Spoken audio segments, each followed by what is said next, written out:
Hello दोस्तों, स्वागत है आपका मेरे चैनल लाइब्रेरी गर्ल इंडियन में। हमारा आज का टॉपिक है difference between direct tax and indirect tax. इससे पहले हमने टैक्स की टाइप्स, डायरेक्ट टैक्स और इनडायरेक्ट टैक्स का मीनिंग किया था। इसी सीरीज़ में ये हमारी आज की वीडियो है जिसमें हम difference between direct tax and indirect tax करेंगे। ये क्वेश्चन जो है एग्जामिनेशन पर्पज़ के लिए भी इम्पोर्टेंट। हेलो दोस्तों, स्वागत है आपका मेरे चैनल लाइब्रेरी गर्ल इंडियन में। हमारा आज का टॉपिक है difference between direct tax and indirect tax. इससे पहले हमने टैक्स की टाइप्स, डायरेक्ट टैक्स और इनडायरेक्ट टैक्स का मीनिंग किया था। इसी सीरीज़ में ये हमारी आज की वीडियो है जिसमें हम difference between direct tax and indirect tax करेंगे। ये क्वेश्चन जो है एग्जामिनेशन पर्पज़ के लिए भी इम्पॉर्टेंट है, जो बीकॉम या फिर एलएलबी कर रहे हैं, स्पेशली गुरु नानक देव यूनिवर्सिटी से। क्योंकि मैंने जो अपनी ग्रेजुएशन और पोस्ट ग्रेजुएशन की है वो गुरु नानक देव यूनिवर्सिटी से की है, तो मैं सजेस्ट करूँगी कि इसको आप मार्क कर लीजिए। ये इम्पोर्टेंट क्वेश्चन है। तो चलिए बढ़ते हैं हमारे आज के टॉपिक की तरफ। तो फर्स्ट जो है ये मैंने ऐसे किया है, basis of difference direct tax and indirect tax. ठीक है, ये तो फर्स्ट जो है डिफरेंस है incidence of tax, first burden of tax. ठीक है, जो फर्स्ट बर्डन ऑफ टैक्स है डायरेक्ट टैक्स का 1% पे होता है, इनडायरेक्ट टैक्स का भी 1% पे होता है। ठीक है, एंड नेक्स्ट जो है impact of tax, final burden of tax. Final burden जो है टैक्स डायरेक्ट टैक्स का तो सेम पर्सन पे होता है जिस पे इंसिडेंस ऑफ टैक्स है। ठीक है, मतलब on the same person on which tax is imposed, जिसके ऊपर टैक्स लगा है, फाइनल बर्डन भी उसी पर्सन के ऊपर होगा। लेकिन जो इनडायरेक्ट टैक्स है उसमें क्या होता है कि जिस पर्सन पे टैक्स इम्पोज हुआ था वो पर्सन जो है फाइनल बेयरर ऑफ टैक्स नहीं होता। ठीक है, वो क्या करता है, अपनी गुड्स और सर्विसेज जिसको उसने बेची है उससे वो टैक्स कलेक्ट करता है, फिर वो अपना इनडायरेक्ट टैक्स पे करता है। मतलब जो फाइनल बर्डन है वो उसके बायर के ऊपर होता है। ठीक है, जैसे यहाँ पे लिखा है shift on the buyer of goods and services from the person on which tax is imposed. ठीक है, ये जो है शिफ्ट हो जाता है उस बायर के ऊपर जिसने गुड्स एंड सर्विसेज परचेज की है, उस पर्सन से जिसके ऊपर वो टैक्स इम्पोज हुआ था, फर्स्ट बर्डन ऑफ टैक्स जिसके ऊपर लगा था। ठीक है, यहाँ पे 2 पर्सनस हैं और यहाँ पे सिर्फ एक ही पर्सन है जो टैक्स, जिस पे टैक्स इम्पोज भी हो रहा है और जो टैक्स पे भी कर रहा है। इनडायरेक्ट टैक्स में 2 पर्सनस है, एक पर्सन है जिसके ऊपर टैक्स इम्पोज हो रहा है और दूसरा पर्सन है जिसके ऊपर जो टैक्स को बियर कर रहा है और जो टैक्स पे कर रहा है, जो जिसके ऊपर फाइनल बर्डन है। ठीक है, नेक्स्ट जो है हमारा tax payer and tax bearer. Direct tax में क्या है, tax payer and tax bearer same person है। मतलब क्योंकि यहाँ पे तो 2 पर्सन है ही नहीं, यहाँ पे तो सिर्फ एक ही पर्सन की बात हुई है, तो यहाँ पे क्या है, tax payer and tax bearer same person है। इनडायरेक्ट टैक्स में क्या है, यहाँ पे 2 पर्सनस की बात हुई है। फर्स्ट जो है वो टैक्स पेयर है और दूसरा जो है टैक्स बियरर है। ठीक है, नेक्स्ट हम करेंगे फाइनल बर्डन ऑफ टैक्स।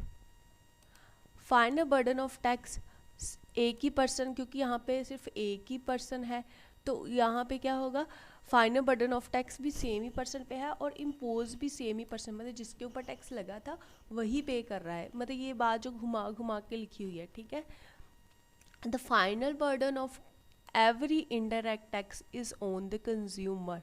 ये हमने पिछली वीडियो में भी किया था कि हर एक इनडायरेक्ट टैक्स के केस में जो फाइनल बर्डन है वो हमेशा कंज्यूमर के ऊपर होता है। ठीक है, तो हमारा नेक्स्ट जो डिफरेंस है उसका टॉपिक है, उसकी हेडिंग है हु पेज इट। तो डायरेक्ट टैक्स में क्या है, द सेम पर्सन, क्योंकि डायरेक्ट टैक्स में एक ही पर्सन है। ठीक है, सेम पर्सन जिसके ऊपर वो टैक्स लगा है और वही पर्सन उस टैक्स को पे भी कर रहा है। ठीक है, इनडायरेक्ट टैक्स में भी सेम ही है कि जिस पर्सन के ऊपर वो टैक्स लगा है वही उस टैक्स को पे कर रहा है। पर इनडायरेक्ट टैक्स में क्या है कि जो पर्सन पे कर रहा है वो क्या, उससे पहले क्या कर रहा है, वो उस टैक्स को रिकवर कर रहा है किसी और से, जिसको उसने अपनी गुड्स एंड सर्विसेज पे की है, उस बायर से वो टैक्स कलेक्ट कर रहा है, फिर वो टैक्स डिपॉजिट कर रहा है। ठीक है, फिर वो टैक्स पे कर रहा है। तो अल्टीमेट कंज्यूमर कौन हुआ? जिसकी जेब से पैसे गए हैं, जिसने लास्ट में टैक्स पे किया है, वो क्या है? वो कौन है? Consumer. Ultimate consumer page it indirectly through another person, मतलब कंज्यूमर ने पैसे पे किए हैं किसके थ्रू? जिसके ऊपर टैक्स लगा है, मतलब सप्लायर के थ्रू। सप्लायर के थ्रू बायर ने टैक्स पे किया है। पे डायरेक्टली और इनडायरेक्टली। नेक्स्ट में आ गया ना, तो डायरेक्ट टैक्स में क्या है? Direct tax paid directly to government from income of tax payer. जो डायरेक्ट टैक्स है वो डायरेक्टली पे करता है consumer from his income. Okay, तो इनडायरेक्ट टैक्स में क्या है? Indirect tax is paid by consumer indirectly through supplier. यही बेसिस है कि उसको डायरेक्ट टैक्स बोला गया है और इसको इनडायरेक्ट, क्योंकि उसमें जो टैक्स पेयर है डायरेक्ट पेमेंट कर रहा है, लेकिन यहाँ पे जो अल्टीमेट टैक्स पेयर है, जो अल्टीमेट बियरर ऑफ टैक्स है, वो इनडायरेक्टली पेमेंट कर रहा है किसके थ्रू? जिससे उसने गुड्स बाय की है। ठीक है, पॉइंट ऑफ लिवाई कि टैक्स लगता कब है। डायरेक्ट टैक्स में जो टैक्स का इम्पोजिशन है वो आफ्टर इनकम जनरेशन है। ठीक है, direct tax imposed after income generation, मतलब जब इनकम हो जाएगी, लास्ट में जब पता चल जाएगा कि किसी पर्सन को इतनी इनकम हुई है, फिर उसके बाद उसको टैक्स लगेगा। ठीक है, indirect tax imposes before supply of goods and services to consumer. Indirect tax में क्या होता है? इनडायरेक्ट टैक्स गुड्स और सर्विसेज की सप्लाई से पहले लग जाता है। हम जब कोई चीज़ खरीदने जाते हैं मार्केट में, तो पहले हम पैसे देते हैं, फिर वो हमें सामान देता है। ठीक है, वही चीज़ यहाँ पे भी अप्लाई हो रही है। Indirect tax imposes before supply of goods and services. Next हमारा जो है कैटेगरीज डायरेक्ट टैक्स में है income tax, property tax, expenditure tax etcetera. और हमारे इनडायरेक्ट टैक्स में जीएसटी जो हमारा चल ही रहा है, कस्टम ड्यूटी जो इंपोर्ट पे लगाई जाती है, सेंट्रल एक्साइज ड्यूटी, वैट जो हम अब यूज़ नहीं कर रहे हैं, वैट को रिप्लेस कर दिया है जीएसटी ने। ठीक है, टैक्स इवेजन पहले हम समझ लेते हैं कि टैक्स इवेजन क्या है। ठीक है, टैक्स इवेजन जो है ये टैक्स इवेजन एक नाउन है टैक्स चोरी के लिए। ठीक है, टैक्स चोरी एक क्राइम है जिसको हम टैक्स इवेजन कह देते हैं। ठीक है, डायरेक्ट टैक्स में जो टैक्स चोरी है, मतलब टैक्स इवेजन जो है वो ज़्यादा है, क्योंकि अनऑर्गेनाइज सेक्टर है, पता नहीं चलता। मतलब हर एक बंदे का पैन तो बना है, लेकिन अभी धीरे धीरे गवर्नमेंट पैन को आधार से लिंक कर रही है, ताकि आधार से वो उनके बैंक का जो बैलेंस है या फिर जो उनकी स्टेटमेंट है वो फैच कर सके, सिंक्रोनाइज कर सके, वहाँ से डाटा ले सके कि एक पर्सन की कितनी इनकम है।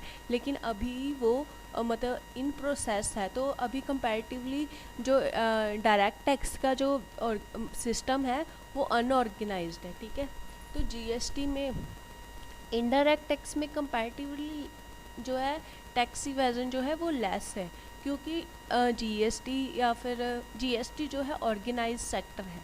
ठीक है, अगर कोई इंपोर्ट करेगा तो गवर्नमेंट को पोर्ट के ऊपर ही पता चल जाएगा, किसी पर्सन ने कुछ इंपोर्ट किया तो उस पर उसके ऊपर वहीं पे कस्टम ड्यूटी या सेंट्रल एक्साइज ड्यूटी लगा देंगे। ठीक है, तो जीएसटी में क्या होगा?